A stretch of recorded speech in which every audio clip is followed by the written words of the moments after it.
괴담이 돌기 시작합니다. 마약 중독인 거죠.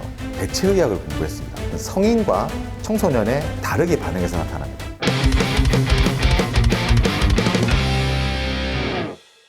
안녕하세요. 습자지식 시청자 여러분, 치과의사 윤원주입니다. 오늘은 콜라에 관한 얘기를 해보려고 합니다. 콜라 다들 좋아하시잖아요. 저도 콜라 너무 좋아하고, 저 콜라만 있으면 정말 몇 시간씩 영화 볼 수 있습니다. 콜라라는 단어의 어원은 서아프리카에 있는 나무에서 왔다고 해요. 서아프리카에 있는 콜라라는 나무의 열매에 커피의 2~3배에 달하는 카페인이 들어있다고 합니다. 그래서 그 서아프리카의 원주민들이 사냥을 하고 돌아오면 피곤하잖아요. 그 피곤함을 달래기 위해서 그 콜라 나무의 열매를 씹는 걸 보고 콜라가 만들어졌다고 합니다. 우리가 흔히 콜라라고 하면 코카콜라와 펩시콜라 두 개를 생각하잖아요. 코카콜라와 펩시콜라. 우리가 이제 흔히 코카콜라에서 말하는 코카와 콜라는 다 아시겠지만, 코카는 코카인이라는 마약 성분에서 온 뜻이고요. 콜라는 말씀드렸듯이 그 나무 열매에서 온 뜻입니다.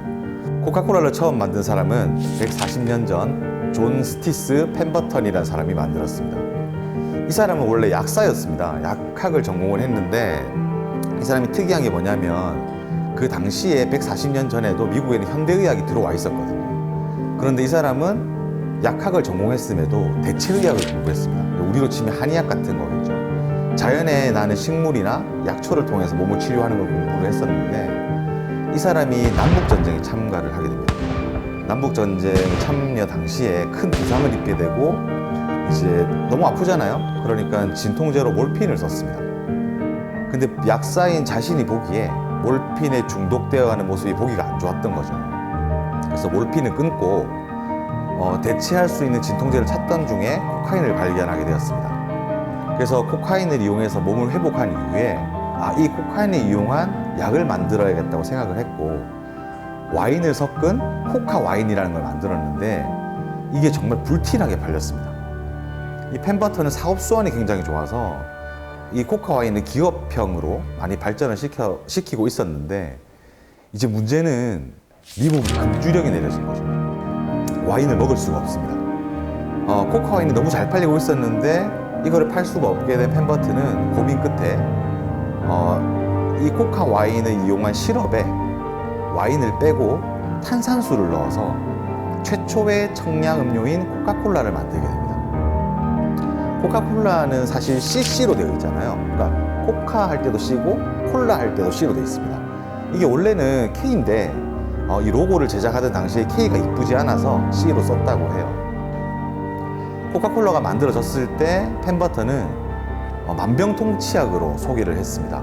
그리고 실제로 이제 코카인이 들어가다 보니 먹은 사람들은 실제로 기분이 좋아지거나 피로가 회복되는 효과를 많이 누렸다고 해요. 마약 중독인 거죠.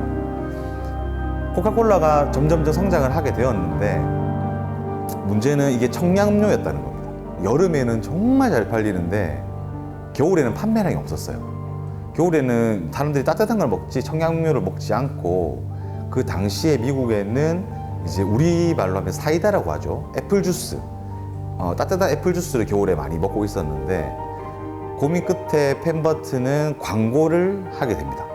겨울의 상징인 산타클로스를 이용해서 광고를 하게 됩니다. 이 광고는 기가 막히게 들어맞았습니다. 코카콜라의 겨울 판매량이 폭발적으로 늘어났고, 그 이후에 북극곰까지 등장을 시켜서 코카콜라는 여름에는 시원하게 먹을 수 있고 또 겨울의 이미지도 잘 맞는 음료라는 걸 부각시키기 시작했죠.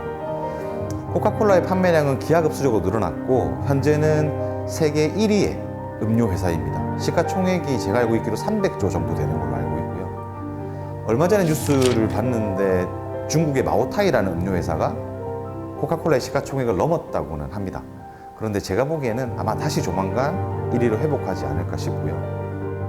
코카콜라는 미국 주식에서 마시는 분은 알겠지만 배당이 굉장히 높은 주식입니다.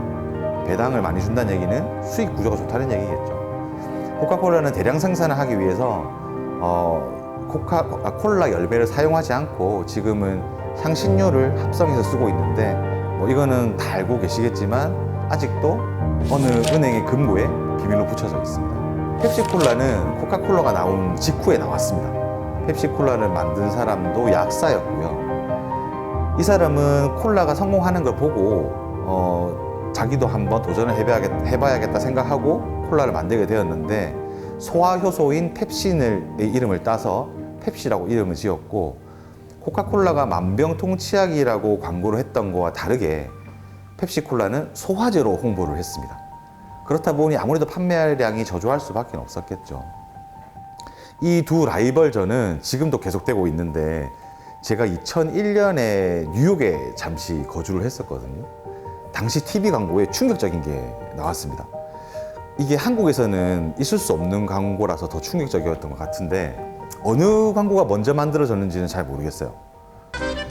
한 꼬마 아이가 냉장고 문을 엽니다. 그러면 냉장고의 제일 윗부분에 코카콜라가 쌓여져 있고 아래쪽에는 펩시콜라가 있어요. 꼬마 아이는 펩시콜라까지는 손이 닿는데 코카콜라에는 손이 닿지 않습니다. 그러자 꼬마는 펩시콜라를 꺼내서 밟고 올라서서 코카콜라를 꺼내는 거죠. 이 광고는 굉장히 충격적이었습니다. 두 가지 의미에서 그렇게 볼 수 있을 것 같은데요. 첫 번째는 냉장고 문을 열었을 때 코카콜라가 위에 있고 펩시콜라가 아래에 있죠. 그건 상징적으로 코카콜라가 펩시보다 더 우위를 점하고 있다는 걸 표현해 주는 거고요. 아이가 펩시콜라를 받는 거는 코카콜라 입장에서 펩시 너네 정도는 짓밟을 수 있다 라는 걸 표현했던 것 같아요.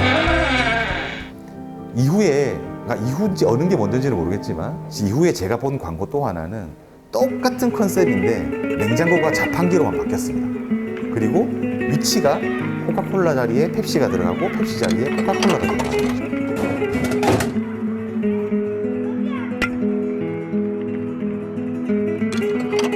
펩시콜라에 손이 안 닿는 꼬마아이는 코카콜라를 먼저 꺼내고 코카콜라를 밟고 올라서서 펩시콜라를 꺼내 먹습니다.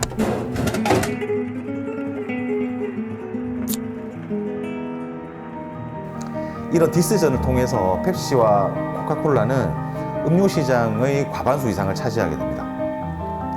제가 진짜 하고 싶은 얘기는 여기부터입니다. 이때쯤부터 콜라에 대한 괴담이 돌기 시작합니다. 콜라에 이를 넣어 놓으면 이가 녹아서 없어진다. 제가 이거를 괴담이라고 말씀드리는 이유는, 첫 번째로 콜라는 설탕이 많이 들어가 있는 탄산음료입니다. 근데 사실 실제로 이런 음료는 굉장히 많거든요. 스프라이트도 있고 마운틴듀도 있고 세븐업도 있고 굉장히 많이 있습니다. 그런데 아무도 스프라이트에 이를 넣어서 넣는다고 말을 하진 않죠. 콜라에 넣었을 때만 이라고 특정을 지켜서 말을 하게 됩니다. 두 번째 이유는 제가 실제로 해봤어요. 너무 궁금해서. 안 녹습니다. 절대로 녹지 않습니다. 사람의 치아가 콜라 정도의 녹을 만큼 약하지도 않고요. 이 얘기는 조금 더 뒤에서 하도록 하죠. 어쨌든 이런 괴담이 돌기 시작하면서 콜라의 판매율은 조금씩 저조하게 떨어지게 됩니다. 자, 그러면 콜라는 실제로 치아에 어떤 영향을 미치는지에 대해서 얘기를 좀 해보도록 하죠. 콜라는 당도가 아주 높은, 그러니까 설탕이 정말 많이 들어가 있는 탄산 음료입니다. 중요한 거는 당분과 탄산이 다 들어가 있다는 거죠. 탄산은 산입니다. 우리 음식을 소화하는 위산처럼 음식을 분해하는 효과가 있는 산인데, 콜라의 산도가 pH 2.5에서 3 정도 되거든요. 그럼 아주 강산이 아닌 거죠. 어느 정도냐면 오렌지 주스보다도 약합니다. 물론 오렌지 주스도 뭐 종류에 따라 조금씩 차이는 있겠지만 오렌지 주스보다도 약하고, 그리고 심지어는 우리가 먹는 귤보다도 약합니다. 그렇기 때문에 콜라에 들어있는 탄산 정도로는 치아를 녹이는 게 사실상 어렵습니다. 두 번째는 콜라의 가장 큰 문제는 당이죠. 설탕이 엄청나게 많이 들어가 있는데, 실제로 식약청 보고에 따르면 우리가 충치를 일으킬 수 있는 음식들을 점수를 매길 때 0점이 가장 낮다고 가정을 하고요. 0점인 게 물입니다. 콜라는 11점 정도가 되고요. 그리고 우리가 먹는 캐러멜은 31점이고 젤리는 무려 41점입니다. 그러니까 콜라에 들어있는 설탕은 젤리보다 충치를 일으키는 확률이 3분의 1밖에 안 된다는 얘기입니다. 그래서 콜라에 들어있는 당은 실제로 치아에 충치를 일으킬 수 있으나 그렇게까지 위험하지는 않다라고 생각이 돼요. 물론 콜라 먹으면 살도 찌고 건강에는 안 좋습니다. 하지만 치아 건강 자체만 봤을 때 콜라가 아주 위험하지는 않다. 치아 건강에 좋지는 않습니다. 하지만 그렇게까지 우리가 뭐 콜라를 먹으면 이가 다도가 없어진다고 생각할 정도로 위험하지는 않다. 과연 우리는 콜라를 먹은 이후에 어떻게 이를 관리해야 되는가에 대해서 얘기를 좀 해보죠. 콜라는 성인과 청소년에 다르게 반응해서 나타납니다. 성인의 경우에는 콜라를 먹었을 때 아까도 말씀드렸지만 치아에 그렇게 아주 위해하지 않으므로 산이 다 중화돼서 없어질 정도의 시간, 보통 우리가 30분에서 1시간 정도 얘기를 하거든요. 그래서 콜라를 드시고 난 이후에 30분에서 1시간 정도 후에 양치만 잘 해주시면 그 양치를 하면서 치아에 붙어있던 당분이 다 떨어져 나가기 때문에 안전하다고 보셔도 됩니다. 하지만 콜라를 먹고 바로 양치를 하게 되면 아무리 약산이라도 산에 노출된 치아가 치약에 들어있는 마모제에 의해서 일부 벗겨지게 됩니다. 그래서 반드시 탄산음료를 드시고 나면 30분 정도 기다렸다가 양치를 하시는 게 좋고, 더 좋은 방법은 탄산음료를 드시고 물로 입을 한번 헹궈 주시는 게 좋습니다 라고 저도 말을 하고 있지만 저도 안 헹굽니다. 콜라가 맛있잖아요. 그리고 콜라를 먹고 나서 남는 청량감이 좋으니까 어쨌든 드시고 나면 30분 후에 양치하시고요. 그 다음에 청소년은 좀 위험합니다. 청소년은 우리 치아를 보호하고 있는 제일 바깥쪽 막인 범낭질이 완성이 다 안 되어 있는 상태입니다. 때문에 탄산에 지속적으로 노출이 되게 되면 한국말로는 치아 산식증이라고 하고 저희는 보통 1호전이라고 말을 하는데 화학적 부식이 일어나게 됩니다. 이거는 청소년의 경우에 확률이 훨씬 높아집니다. 치아와 잇몸 사이에 치아의 가장 약한 부분이 있거든요. 그 부분이 이렇게 숟가락으로 파먹듯이 홈이 파지게 되고, 그 부분에는 보호막이 없기 때문에 충치가 쉽게 생기게 됩니다. 그래서 청소년들은 가능하면 탄산음료를 안 먹는 게 좋습니다.